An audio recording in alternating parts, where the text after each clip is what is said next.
miss you so much. Miss King here. And today I get to read to you a story called The Teeny Weeny True King. It comes to us from Samuel, when Samuel anoints David, and it's from 1 Samuel 16. So, here we go. God's people had a new land. Now they wanted a king.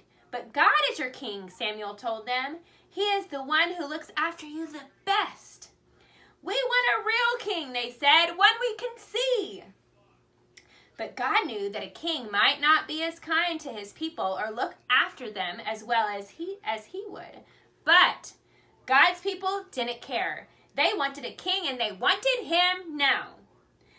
So God gave them a king. He was called Saul, and he seemed like a good king at first. But he became proud, and he stopped listening to God. He didn't obey God or love God with his whole heart. Saul can't help with my plan, God said. I need a king who loves me and will teach my people to love me. I need a true king. God had just the one in mind.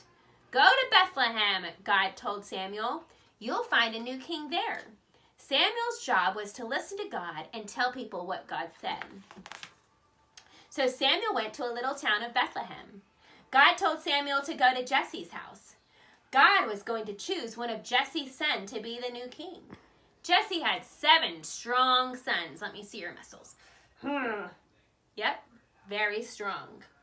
Now in those days, if you were going to be the king, you didn't have to be the richest or even the cleverest, although that was always nice. You had to look like a king, which meant you had to be the tallest and the strongest, so you could carry the longest swords and the biggest armor and defeat everyone.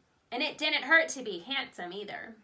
Samuel asked Jesse to bring him each son in turn. So Jesse brought the oldest, the tallest, and the strongest son. This must be the new king, Samuel thought. He looks like a king. But God didn't choose him. You're thinking about what he looks like on the outside, God told Samuel. But I am looking at his heart, what he's like on the inside. So Jesse showed Samuel his next oldest, tallest, strongest son. But God didn't choose him either. In fact, God didn't choose any of the 7 sons. Samuel said, "Is that all?" Jesse laughed. "Oh, well, there's the youngest one, but he's just the weakling of the family. He's only teeny." "Bring him," said Samuel. Jesse's youngest son came running up, and God spoke quietly to Samuel.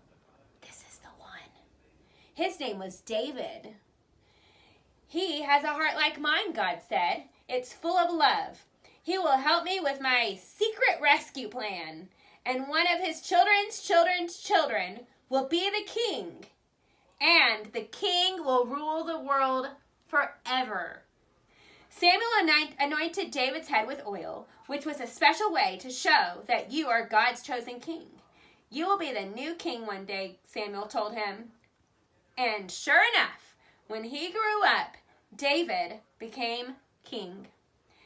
God chose David to be king because God was getting his people ready for an even greater king who was coming. Once again, God would say, "Go to Bethlehem. You'll find the new king there." And there, one starry night in Bethlehem, in the town of David, 3 wise men would find him. The end. I hope you guys are staying safe, and I love you all, and hopefully I'll see you really soon. Bye, guys.